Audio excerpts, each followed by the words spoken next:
Bismillahirrahmanirrahim. Assalamualaikum warahmatullahi ta'ala wabarakatuh. Alhamdulillahirabbil alamin. Wassalatu wassalamu ala sayyidil mursalin wa ala alihi wa sahbihi wa man tabi'ahum bi ihsanin ila yaumiddin. Nawaitu ta'aluma wa ta'lim wa naf'a wal intifa wal ifadah wal istifadah wal hatta ala tamasuki bi kitabillahi ta'ala wa sunnati rasulihi wa du'a ilal huda wa dalalata alal khairi wa ibtigha'a mardatihi wa qurbihi wa thawabihi subhanahu wa ta'ala. Allahumma faqihna fiddin wa alimna ta'wil. Rabbi shrah li sadri wa yassir li amri wahlul 'uqdatam min lisani yafqahu qawli waj'alni waziran min ahli. Bismillahirrahmanirrahim.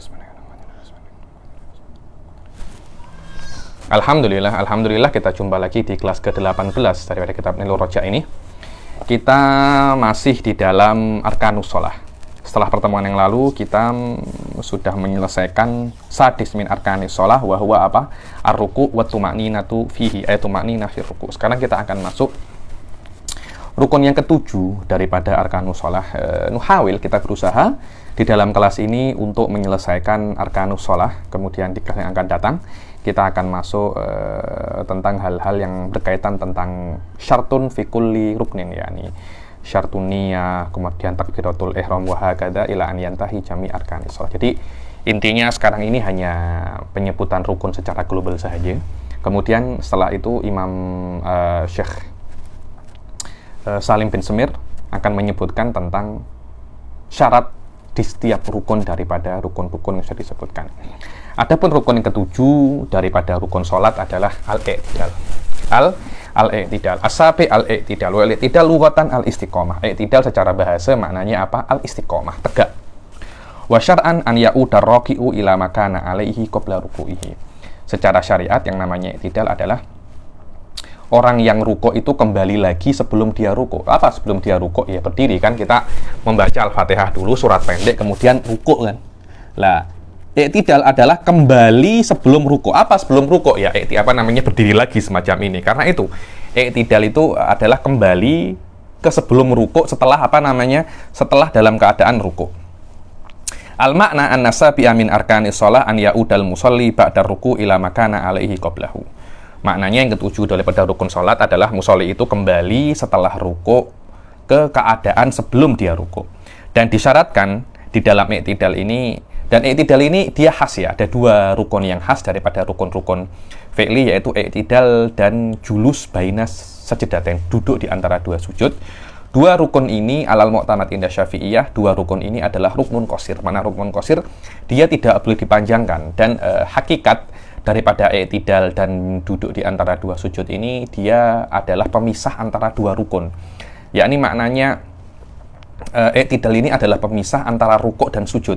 Duduk di antara dua sujud adalah pemisah antara dua sujud. Yakni karena itu selama maksud daripada dua ini adalah pemisah, Anda akan tengok beberapa hal-hal yang berbeza dari rukun-rukun yang lain. Di antaranya dua rukun ini bukan rukun macam rukun-rukun yang lain, bukan macam sujud, tapi hakikatnya ini hanya sebagai pemisah saja. Selama dia itu hanya sebagai pemisah, maka dia tidak boleh lama seperti sujud dan ruku, tidak boleh lama. Maknanya i'tidal kena sebentar saja. Karena itu nanti di antara syaratnya di sini adalah dia tidak boleh lamanya. I'tidal itu tidak boleh seperti orang itu membaca Al-Fatihah, tidak boleh. Kalau lebih daripada sekadar Al-Fatihah, maka sholatnya itu bisa batal. Kenapa? Karena kalau Anda memanjangkan i'tidal itu seperti Al-Fatihah, maknanya Anda itu menjadikan tugas daripada i'tidal, yang mana tugasnya itu adalah pemisah antara ruku' dan sujud, sudah hilang. Dan Anda menjadikan i'tidal ini adalah rukun yang sama derajatnya dengan rukun apa? Dengan rukun seperti sujud dan ruku'. Tapi saya kira tidak semacam itu. Karena itu para ulama Syafi'iyah mengatakan al-i'tidal wal julus baina sajdataini ruknun qasirun.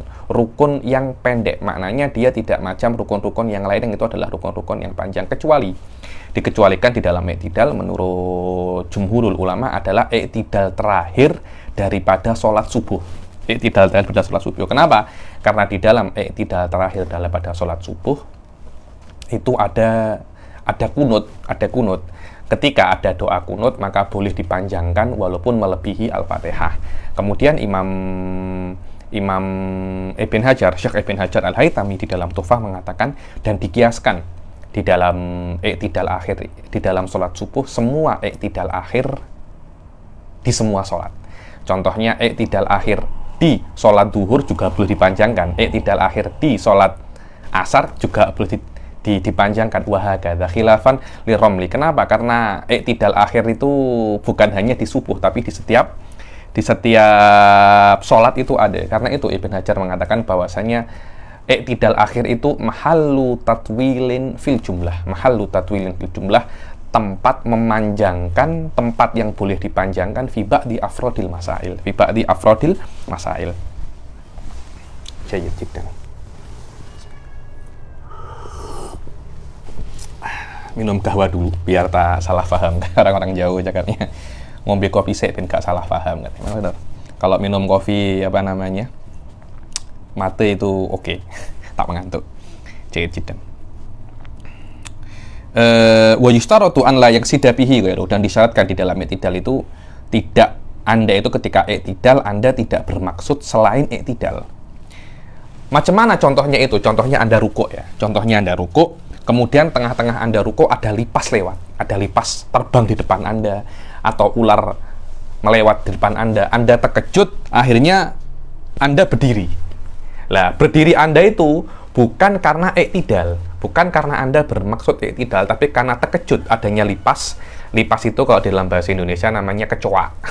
Orang Malaysia cakapnya lipas. Karena ada lipas atau ada ular yang lewat, akhirnya Anda terkejut, Anda berdiri. Lah, berdiri itu tidak bisa dianggap i'tidal. Anda kena kembali lagi ke rukuk, kemudian Anda i'tidal lagi, karena i'tidal yang pertama tidak dianggap karena Anda tidak bermaksud i'tidal, tapi bermaksud terkejut daripada sesuatu benda. Wa alla yutawilahu ala dzikril masyru'u fihi ala dzikril masyru'i fihi qadul Fatihah, dan tidak memanjangkan al-i'tidal itu lebih daripada dzikril masyru'. Maknanya apa itu dzikrul masyru' di dalam i'tidal itu? Sami Allahu liman hamidah rabbana lakal hamdu mil'us samawati ila akhirih. Lah, tidak lebih daripada itu. Kalau sampai Anda memanjangkan zikir yang ada di dalam i'tidal melebihi kadarnya Al-Fatihah, maka sholat Anda batal. Dibilang fa'in tawalahu amidan aliman batolat sholatuhu li'annahu ruknun qasir. Kalau sampai orang itu memanjangkan i'tidal secara sengaja dan dia tahu itu tidak boleh, itu maknanya aliman. Amid itu secara sengaja. Aliman dia tahu bahwasanya memanjangkan itu tidak boleh. Berbeza kalau seumpamanya dia itu nasian itu dia tahu tapi dia lupa. Aliman dia sengaja tapi dia tidak tahu bahwasanya memanjangkan i'tidal itu tidak boleh. Kalau dia sengaja dan dia tahu bahwasanya itu tidak boleh, maka sholatnya itu batal. Kenapa? Karena yang namanya i'tidal itu adalah rukun yang pendek. Wakhtaro katsiruna kaunahu tawilan, dan wakhtaro katsirun, dan banyak sekali ulama daripada Syafi'iyah mengatakan bahwasanya i'tidal itu bukan ruknun qasir, tapi dia ruknun tawil. Tapi hadza laisa mu'tamadan fi Syafi'iyah. Inda Syafi'iyah alal mu'tamad annal i'tidal itu adalah ruknun qasir, bukan ruknun tawil. Wa alaihi fala yadurru tatwiluhu. Menurut pendapat yang mengatakan i'tidal ini rukun tawil, rukun yang panjang, maka tidak apa-apa seseorang itu memanjangkan i'tidal. Yang kedelapan, at-tuma'ninatu fihi. Jelas kalau Anda i'tidal juga disebutkan, juga disyaratkan di sana itu untuk bertumakninah. Makna anna thamina min arkanis shalat at-tuma'ninatu fil i'tidal bihaitsu yanfasilu raf'uhu minar ruku'i an huwiyhi ila sujud. Dibilang disyaratkan daripada i'tidal itu untuk bertumakninah sekiranya ada pemisah, maknanya ada ketenangan sedikit antara i'tidal dan sujud. Ini bukan Allah, sami Allah liman hamidah, Allah tak. Sami Allahu liman hamidah. Baca zikir dulu. Rabbana walakal hamd mil'us samawati wa mil'ul ardi wa mil'u ma syi'ta min syai'in ba'd. Allahu akbar. Lah, baru seperti itu. Jangan langsung sami Allah liman hamidah, Allahu akbar Allah.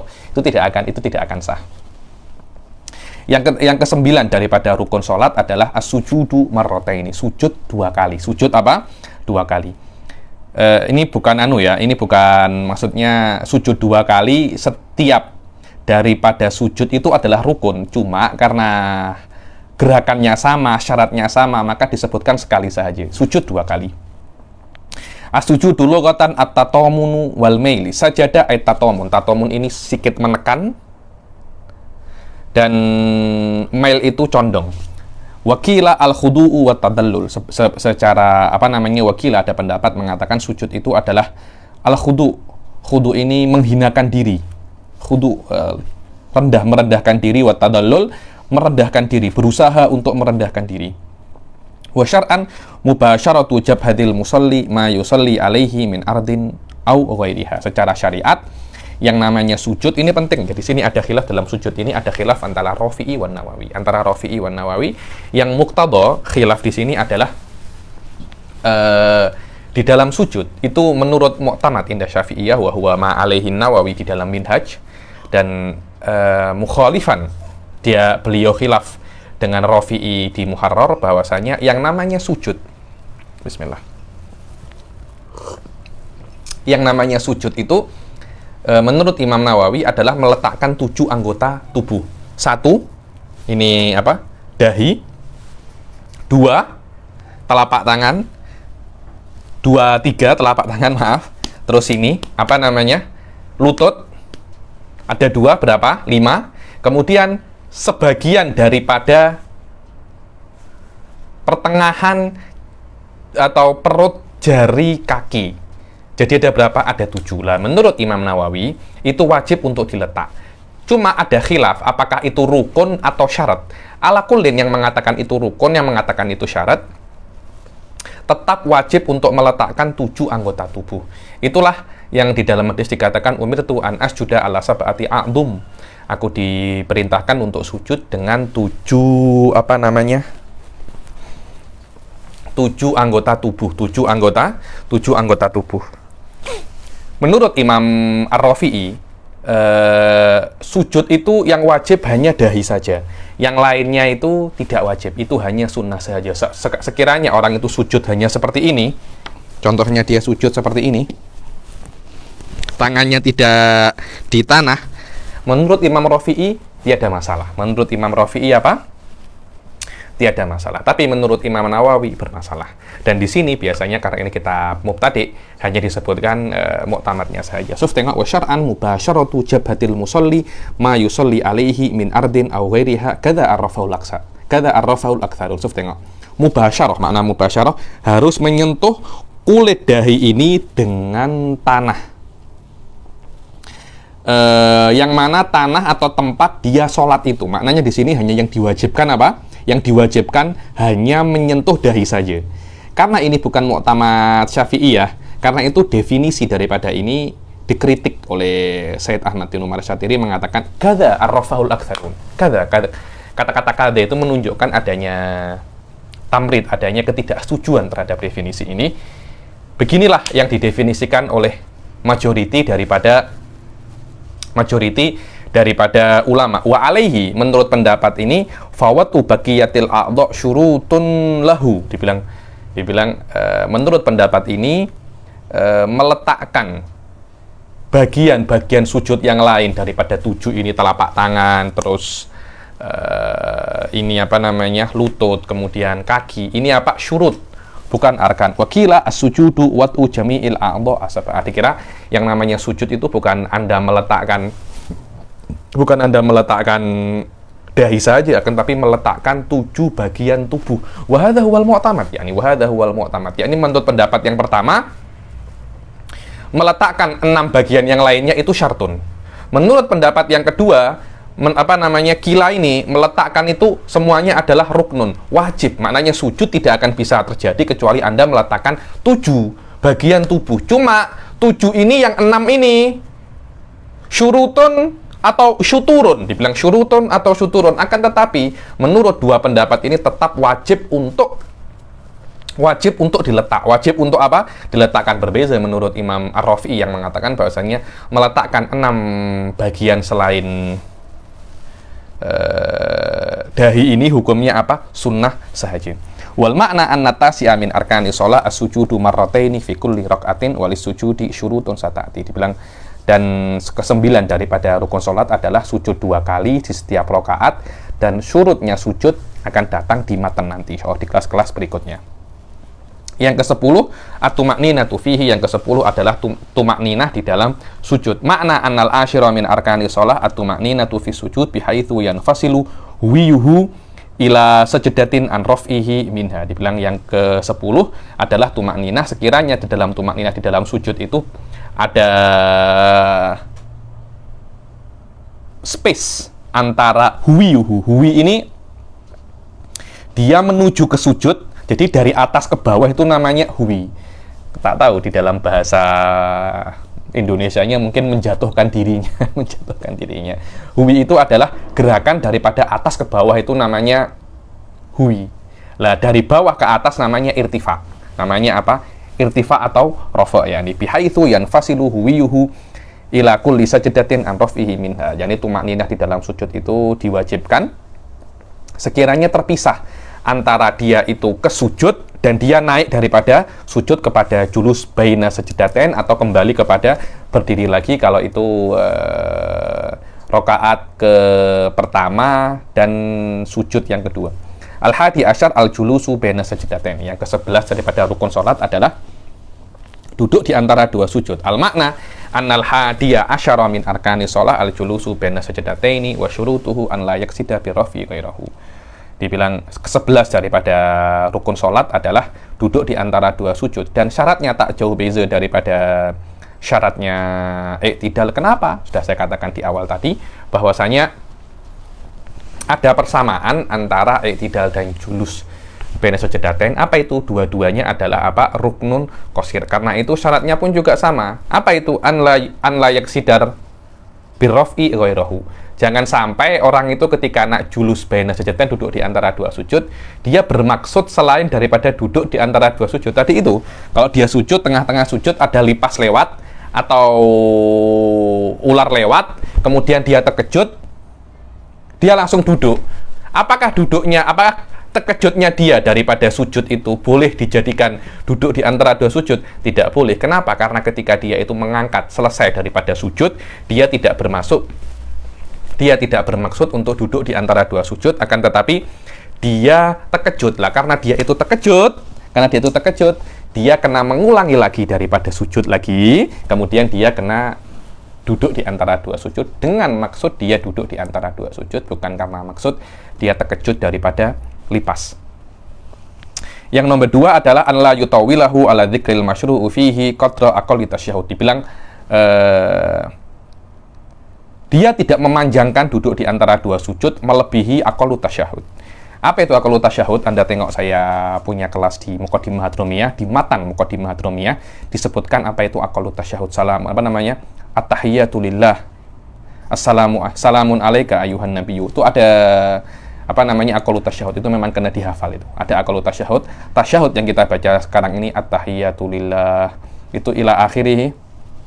At-tahiyyatul mubarakatuh shalawatu thayyibatu lillah assalamu alayka ayyuhan nabiyyu wa rahmatullahi wabarakatuh ila akhirih. Itu tasyahud yang paling yang paling sempurna, yang paling sempurna. Li'annahu ruknun qasir. Kenapa tidak boleh memanjangkan duduk di antara dua sujud? Karena duduk di antara dua sujud itu adalah ruknun qasir.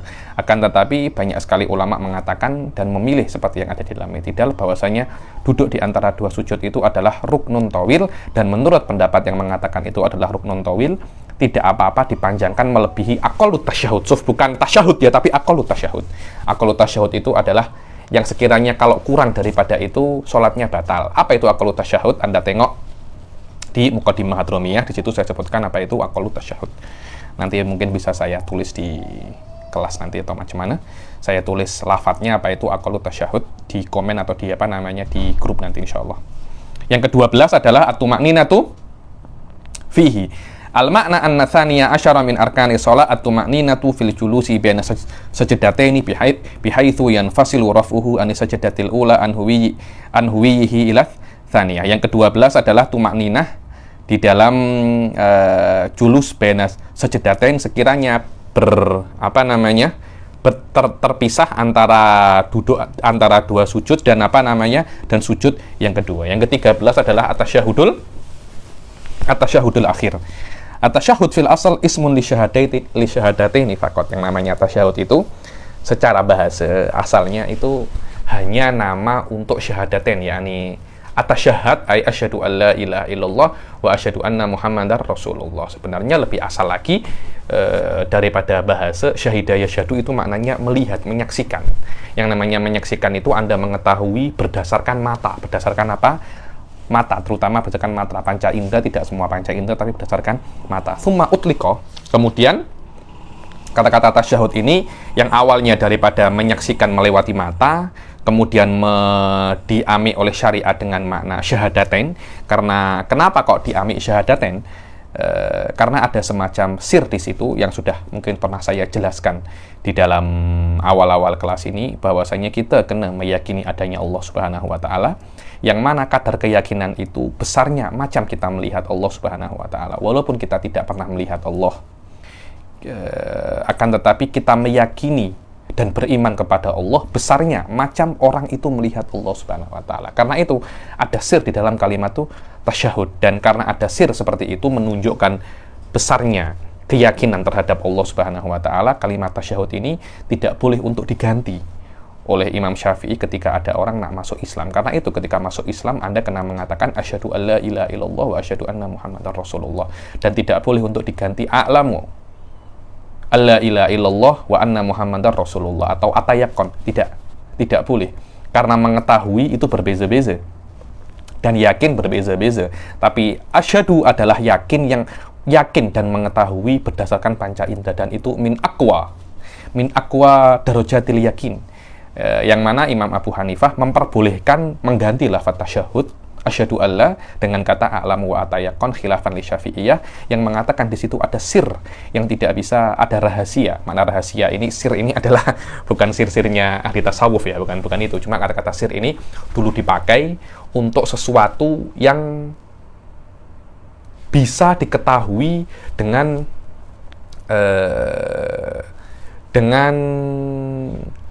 berpikir yang sedikit keras. Itu namanya sir. Kalau di dalam fikih namanya nukat atau nuktah. Nuktah yakni masail awisah yustambat biquwatil qarihah. Itu namanya apa? Nukat. Begitu pula asir. Cuma biasanya sir itu dipakai di dalam ilmu kalam, ilmu akidah dan ilmu tasawuf, tapi nukat itu biasanya diamik di dalam apa namanya? Di dalam ilmu dipakai di dalam ilmu fikih, wallahu alam. Atasyahudil ma'ruf lisimalihi alaihi. Maksud tengok ya, yang namanya atasyahud yang pertama dipakai di dalam menyaksikan, mengetahui melewati mata, kemudian dipakai untuk syahadaten, kemudian dipakai untuk tasyahud yang kita buat setiap salat. Kenapa? Karena di dalam tasyahud pun juga ada kalimat syahadaten. At-tahiyyatul mubarakatuh shalawatu thayyibatu lillah, assalamu alayka ayuhan nabiyyu wa rahmatullahi wabarakatuh, assalamu alayna wa ala ibadillahi sholihin, asyhadu an la ilaha illallah wa asyhadu anna muhammadar rasulullah. Dibilang di dalam tasyahud yang kita baca itu ada kalimat asyhadu an la ilaha illallah wa asyhadu anna muhammadar rasulullah. Jadi ini seperti tasmiyatul syai' bismi juz'ihi.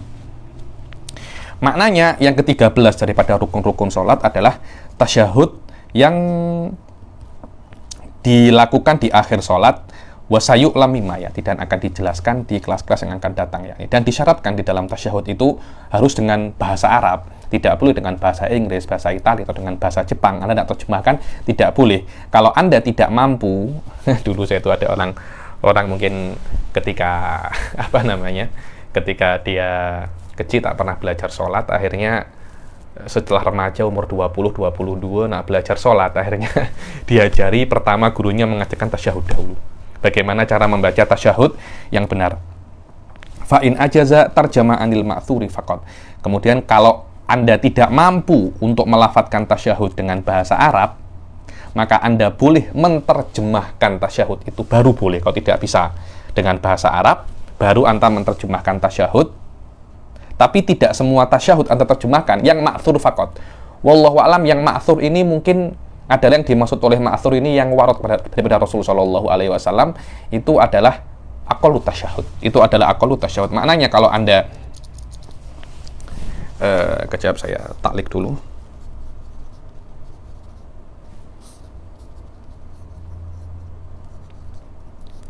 Maknanya kalau Anda tidak mampu untuk menghafal at-tasyahud pada saat sholat, maka Anda diwajibkan untuk menerjemahkan bukan semua tasyahud, tapi aqallut tasyahud. Tapi apa aqallut tasyahud? Nanti mungkin di bab tasyahud akan dijelaskan tentang aqallut tasyahud. Kalau tidak ada, nanti insyaallah saya tulis apa itu aqallut tasyahud di grup. Wa yusannu tartibuhu, yakni dan dan disunahkan tertib di dalam tasyahud. Kan at-tahiyyatu lillah, salamun alaika ayyuhan nabiyyu wa rahmatullahi wabarakatuh. Lah itu diwajibkan untuk tertib di dalam aqallut tasyahud ini. Maknanya Anda tidak boleh cakap salamun alaika ayyuhan nabiyyu wa rahmatullahi wabarakatuh. At-tahiyyatu lillah. Tidak boleh, harus harus tertib. Tertib itu sunnah. Tertib itu apa? Sunnah. Maknanya Anda boleh meletakkan at-tahiyyatu lillah di nomor 2, salamun alaika di nomor 1, kecuali ketika Anda merubah-rubah kata-kata itu akan menyebabkan rosaknya makna. Ketika menyebabkan rosaknya makna, maka tertib itu wajib, dan kalau Anda meninggalkan tertib dan meninggalkan tertib itu menyebabkan rosaknya makna, maka tasyahudnya tidak sah, dan kalau Anda sengaja, sholatnya akan menjadi batal. Itulah makna wa yusannu tartibuhu. Tertib di dalam membaca tasyahud itu sunnah, kecuali kalau seumpamanya tidak tertib akan menyebabkan rosaknya makna, maka yadur itu maknanya menyebabkan tidak tertib di dalam tasyahud itu berbahaya, dan akan tabtul bihi sholah, dan akan tabtul maknanya sholatnya akan menjadi batal karena Anda merosakkan makna tasyahud dengan cara Anda tidak tertib. Tapi kalau tidak tertibnya tasyahud tidak merusak makna, tiada masalah. Wallahu a'lam. Amma mualatuhu, sekarang bukan tertib tapi mualah. Mualah itu maknanya kalimat yang kedua kena dibaca lepas kalimat yang pertama, sekiranya dinisbatkan antara kalimat yang kedua itu adalah terusan daripada kalimat yang pertama. Menurut Imam Romli, mualah daripada kalimat tasyahud itu hukumnya wajib, dan Ibn Hajar mengatakan mualah itu sunnah.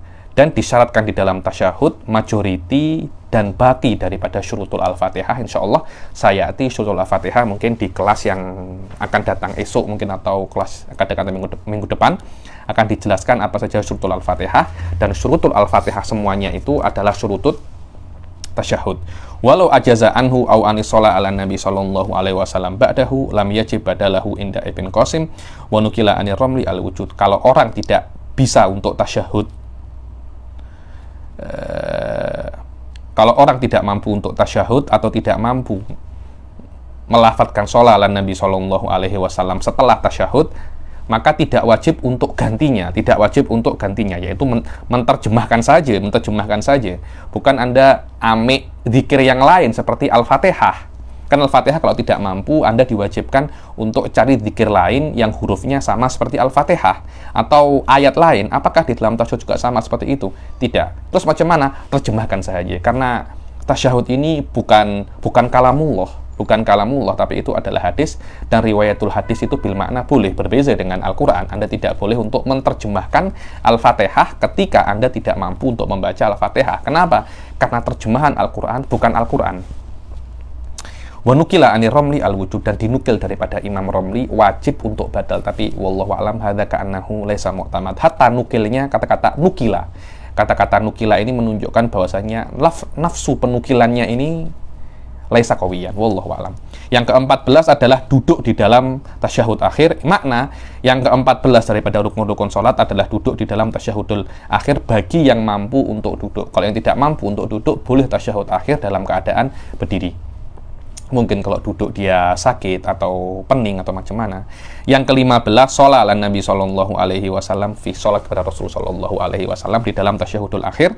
Maknanya annal khamisa asyar min arkani sholat as-sholatu ala Nabi Sallallahu Alaihi Wasallam fi tasyahudil akhir bi an ya'tiya biha ba'dahu. Yang ke-15 daripada rukun sholat itu adalah sholat ala Nabi Sallallahu Alaihi Wasallam di tasyahudul akhir, sekiranya dia itu bersolawat kepada Rasul setelah selesai tasyahudul akhir, wala yadurru takhallulu dzikrin aw sukutin bainahuma walau tawilan, dan tidak apa-apa ada terselip antara tasyahud akhir dan sholat ala Nabi itu zikir yang lain selain keduanya, atau diam walaupun lama. Dan disyaratkan di dalam sholat ala Nabi itu apa yang disyaratkan di dalam apa? Tasyahud. Dan minimum daripada sholat ala Nabi Shallallahu Alaihi Wasallam setelah tasyahud adalah Allahumma sholli ala Muhammad wa akmaluha Allahumma sholli ala Muhammadin abdika wa rasulikan nabiyil ummi wa ala ali Muhammadin wa azwaji wa dzurriyyatihi kama shallaita ala Ibrahim wa ala ali Ibrahim wa barik ala sayyidina Muhammadin nabiyil ummi wa ala ali Muhammad wa azwajihi wa dzurriyyatihi kama barakta ala Ibrahim wa ala ali Ibrahim fil alamin innaka Hamidum Majid. Ini adalah sholat Ibrahimiyah yang siap pada kita baca. Tapi wallahu a'lam, Syekh Ba'udhan, guru saya ketika dulu kami membaca minhaj dengan beliau mengatakan yang lebih akmal daripada ini adalah apa yang disebutkan oleh Syekh Ibn Hajar fi Tuhfah, yakni fi awakhir Tuhfah, kata silap di khotimatut Tuhfah. Mungkin nanti kalau ada yang melihat video ini boleh menukil, boleh difoto dan diletakkan di komen, bahwasanya dulu Syekh Ba'udhan pernah memperlihatkan, yakni akhir Tuhfah, bahwasanya ini adalah sighah sholawat yang paling sempurna di dalam sholawat apa? Ibrahimiyah, yang kita seharusnya kita baca di dalam akhir sholatnya. Yang ke-16 daripada rukun sholat adalah assalam. Al-makna an-nasa tisa asyara min arkani sholah assalamu aqalluhu assalamu alaikum wa akmaluhu assalamu alaikum warahmatullah. Yang ke-16 daripada rukun sholat adalah salam, dan minimum salam itu adalah assalamualaikum, maksimumnya adalah assalamualaikum warahmatullah, tidak perlu ditambahi assalamualaikum warahmatullahi wabarakatuh. Wabarakatuh itu di dalam sholat 5 waktu tidak disunahkan. Bahkan sebagian ulama mengatakan bahwasanya menambahkan wabarakatuh itu makruh, akan tetapi di dalam sholat janazah disunahkan untuk ditambahi. Jadi assalamualaikum warahmatullahi wabarakatuh, assalamualaikum warahmatullahi wabarakatuh, di dalam sholat jenazah saja. Di dalam sholat-sholat yang lain hanya assalamualaikum warahmatullah. Dan di dalam salam ada 10 syarat, dan sebagian menadomkan 9 daripada surut tersebut. Ada 10 syarat dan 9 sudah dinadomkan. Kita baca. Bismillahirrahmanirrahim. Faqala, bismillahirrahmanirrahim. Syurutu taslimi tahlilis sholati idza aradtaha tis'atun sahhat bi ghairi mira. Nanti saya baca nadomnya saja, nanti akan dijelaskan satu persatu oleh Al-Habib Ahmad bin Umar Asy-Syadzili. Arif wa khatib wasil wajma wa wali wa kun mustaqbilan thumma la taqsid bihil khabara wajlis wa asmi bihi nafsan fa in kamulat tilka syurutu wa tammat kana mu'tabara. Bismillah. Fa qauluhu arif suf arif, di antara syurutnya salam adalah arif, isyaratan ila syartil awal wa huwa at-ta'rif bil alifi wal lam fala yakfi salamun alaikum. Maknanya di dalam salam Anda kena assalamualaikumnya itu kena ada alif wal lam. Assalamualaikum atau assalamualaikum warahmatullah. Anda tidak boleh cakap apa? Salamun alaikum. Salamun alaikum. Saya kasih homework. Kalau cakap alaikumussalam macam mana? Alaikumussalam macam mana? Coba. Kalau ada yang tahu boleh sertakan nas kata aslab di minhaj ada. Coba Anda tengok di minhaj. Kalau cakap alaikumussalam boleh apa tak? Jiddan. Wa qauluhu khatib. Khatib itu apa? Yakni domirnya mukhatab. Isyaratan ila syarti tsani wa huwa kaful khitab. Kan assalamu alaikum. Kumnya itu kan domirnya kan kaf itu adalah kaful khitab. Mimnya itu adalah alamatul jama'. Anda tidak boleh untuk mengatakan assalamu alaihim. Tidak boleh, harus assalamu alaikum. Wa huwa kaful khitab fala yasihu assalamu alaihi wa nahwuhu. Wa qawluhu sil isyaratun ila syarti thalis wa huwa waslu ihda kalimataihi bi ukhra. Yang ketiga suf arif wa khatib wasil. Apa itu wasil? Antara assalamu alaikum harus mualah. Anda tidak boleh cakap assalam. Jadi antara assalam wa assalamu wa alaikum harus langsung, tidak boleh apa? wa huwa waslu kalimataihi ihda kalimataihi bil ukhra fala fasala bainahuma bi kalamin lam yasih. Tidak boleh untuk dipisah antara kedua kalimat itu dengan kalam ajnabi yang tidak ada kena mengena dengan kata-kata assalamualaikum. Contohnya assalamu serono alaikum, tidak boleh semacam itu. Lam yasih, na'am yasihu assalamu tam awil hasanu alaikum. Akan tetapi diperbolehkan Anda cakap na'am itu kata-kata untuk exception ya. Assalamu atam, yang sempurna. Assalamu tamu alaikum, assalamul hasanu alaikum, no problem. Wa qauluhu ijma, suf arif wa khatib wasil wajma. Dibilang syarat yang keempat, wa huwa mimul jama' fala yakfi assalamu alaika. Tidak boleh assalamu alaika, tidak boleh, harus assalamu alaikum. Wa wali wa qauluhu wa wali isyaratun ila syartil khamis wa huwal muwalah falau sakata tawilan mutlaqan aw qasiran qasada bihi qat assalami darra. Yang kelima adalah muwalah.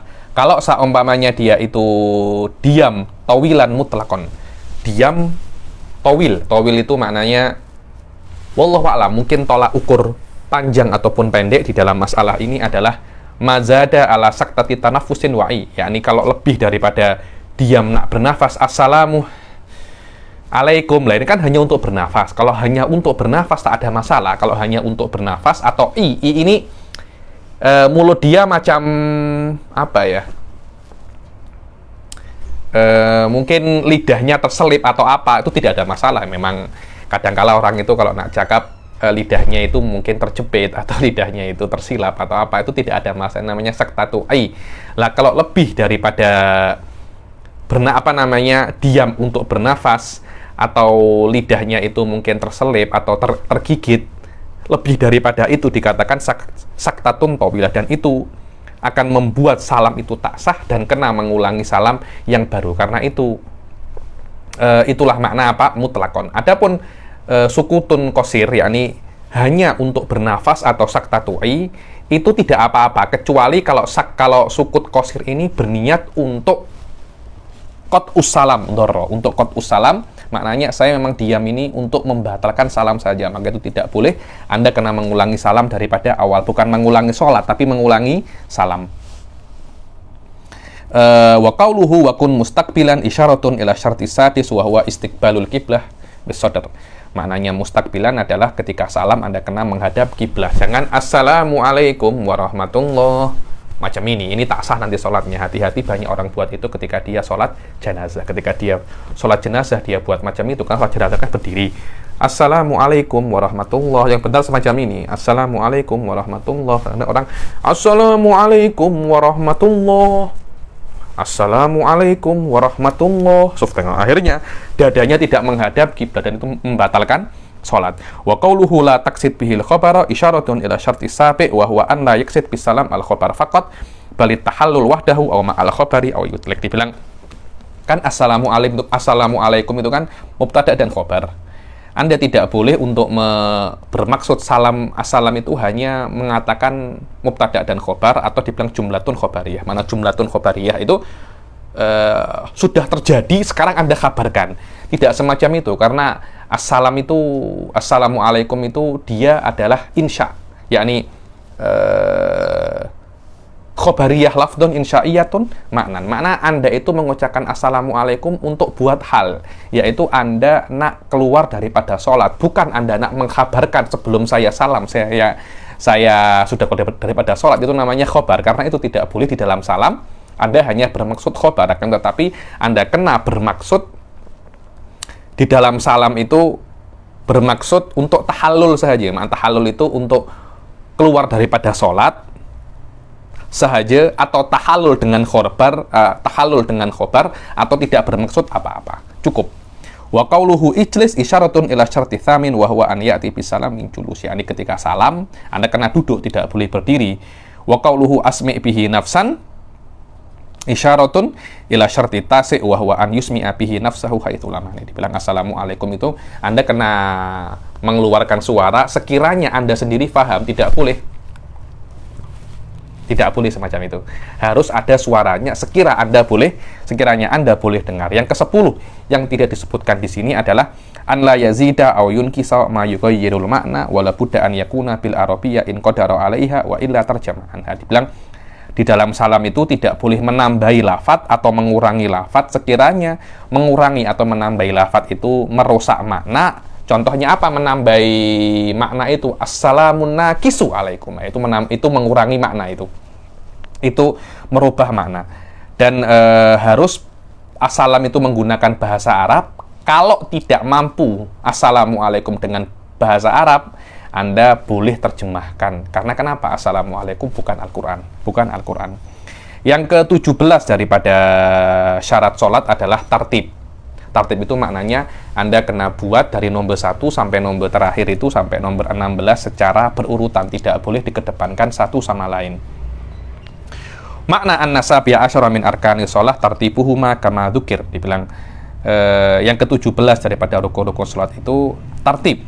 Falau lam yurattib bainaha, kalau seumpamanya tidak ditartib antara rukun-rukun itu, sekiranya dia itu mengedepankan rukun atas rukun yang lain, mengedepankan rukun atas rukun yang lain, yang mana rukun yang lain ini tidak boleh dikedepankan, yakni maknanya dia merusak tertibnya. Bagaimana? Fa'imma, ini adalah fa' tafsiliyah. Apa makna mengedepankan rukun terhadap yang bukan tempatnya? Contohnya dia itu mengedepankan rukun fi'li ala ruknun fi'li atau rukun qauli. Ini yang pertama ya. Ada rukun fi'li, dia kedepankan atas rukun fi'li. Macam mana contohnya? Ada sujud, sujud kan rukuk dulu baru sujud. Rukuk dan sujud sama-sama rukun fi'li. Dia mengedepankan sujud daripada rukuk. Maknanya dia sujud dulu baru rukuk. Atau dia rukuk dulu baru membaca Al-Fatihah. Itu namanya yuqaddim ruknan fi'liyan ala ruknin qauliyin. So, fa imma an yuqaddima fi'liyan ala ruknin fi'liyin aw qauliyin ka an sajada qabla ruku'ihi wa kan rafa'a qabla qira'atil Fatihah. Yakni tidak boleh seperti itu. Yakni dia sujud sebelum rukuk atau dia i'tidal sebelum membaca Al-Fatihah, tidak boleh. Atau dia itu mengedepankan rukun qauli selain salam ya, selain salam ala ruknin fi'li atau qauli, dia mengedepankan rukun. Jadi satu yang namanya rukun fi'li dan namanya rukun qauli ya. Rukun fi'li ini rukun tapi yang gerakan. Rukun qauli adalah rukun tapi yang lafaz. Apa tuh rukun qauli? Tasyahud. Itu rukun qauli, tasyahud akhir ya nih. Itu rukun qauli. Al-Fatihah rukun qauli. Salam rukun qauli. Rukun fi'li itu apa? Sujud, rukuk, i'tidal itu namanya rukun fi'li. Kalau Anda mengedepankan rukun qauli atas rukun fi'li atau rukun qauli yang lain tapi selain salam ya, maka apa contohnya? Seperti dia itu mengedepankan tasyahud ala sujud. Tasyahud dulu baru sujud. Atau dia mengedepankan sholah ala nabi ala tasyahud. Kan tasyahud dulu baru sholah ala nabi. Sekarang kebalik, sholah ala nabi dulu baru tasyahud. Yang ketiga adalah kalau Anda mengedepankan salam sebelum tempat. Kan di akhir sendiri kan salam. Tapi Anda setelah rukuk, Allahu Akbar. Setelah rukuk, i'tidal, sami Allahu liman hamidah, assalamualaikum warahmatullah, assalamualaikum warahmatullah.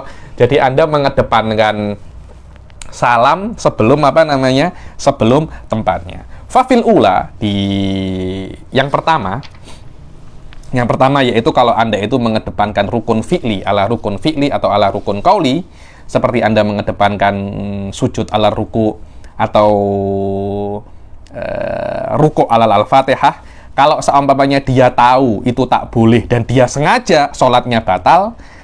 Kalau dia tidak tahu atau tidak sengaja, atau dia tidak tahu dan tidak sengaja, maka sholatnya tidak batal. Akan tetapi dia wajib untuk mengulangi yang dia dahului. Contohnya ya, dia sujud dulu baru rukuk.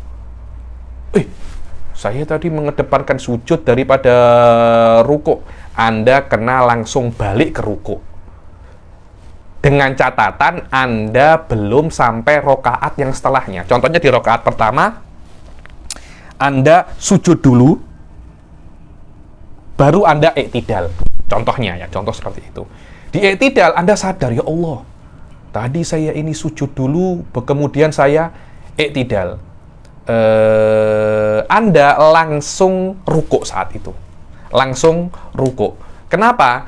Karena Anda setelah Al-Fatihah Anda belum rukuk, tapi Anda langsung sujud. Kalau seumpamanya di rokaat yang pertama Anda tak buat itu dan Anda sudah sampai rukuk di rokaat yang kedua, maka rukuk di rokaat kedua itu akan menjadi rukuk di rokaat untuk rokaat yang pertama. Jadi rokaat yang kedua itu adalah rokaat yang pertama.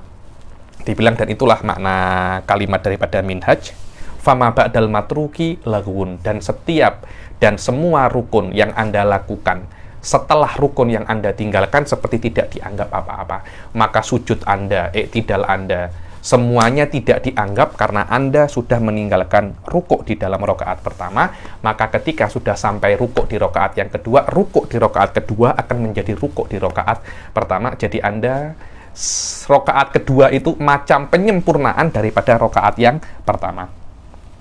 Itulah makna lakin tajibu alaihi adatul muqaddam fi mahallihi in lam yablugh mithlahu. In lam yablugh, kalau dia belum sampai rukun yang dia tinggalkan di rakaat setelahnya, wa illa qama maqamahu wa tadarakal baqi min sholati. Kalau seandainya dia sudah sampai rukun yang sepertinya, maka rukun yang sepertinya di rakaat yang setelahnya akan dibuat seperti rukun yang dia tinggalkan, dan dia kena mengambil menyempurnakan sholatnya setelah itu, seperti yang saya jelaskan tadi di awal. Wa fi tsaniyah, apa itu tsaniyah? Kalau dia mengedepankan rukun qauli ala rukun fi'li la yu'tadu bil muqaddam fa yu'iduhu fi mahallihi, maka yang dia dahulukan itu tidak dianggap dan dia wajib untuk mengulangi di tempatnya, dan tidak ada perbezaan antara alim wal amid wa ghairihi. Yakni maknanya antara kedua dan yang pertama ini sama, cuma yang pertama ini kalau sengaja batal,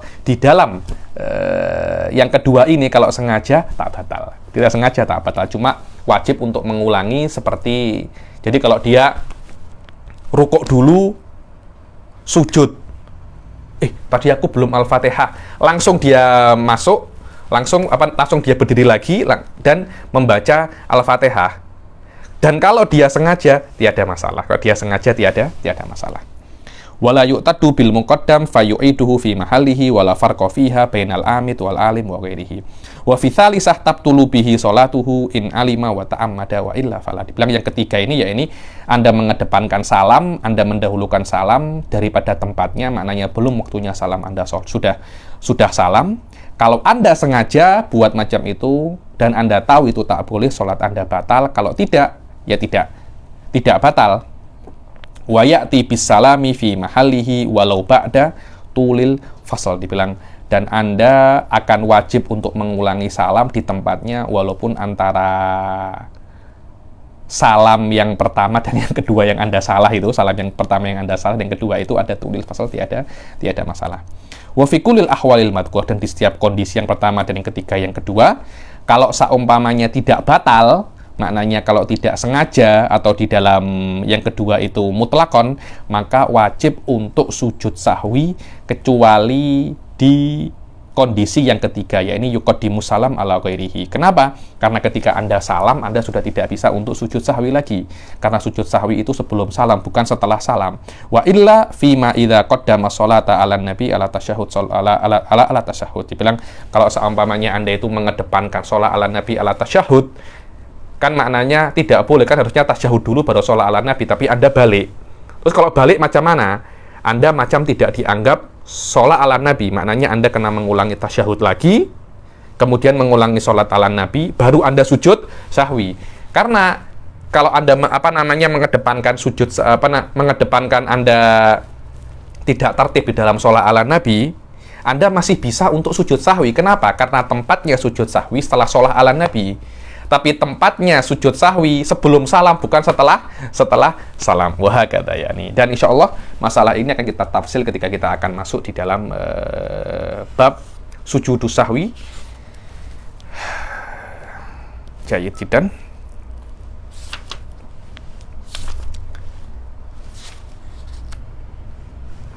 Saya kira cukup sampai sini untuk kali ini.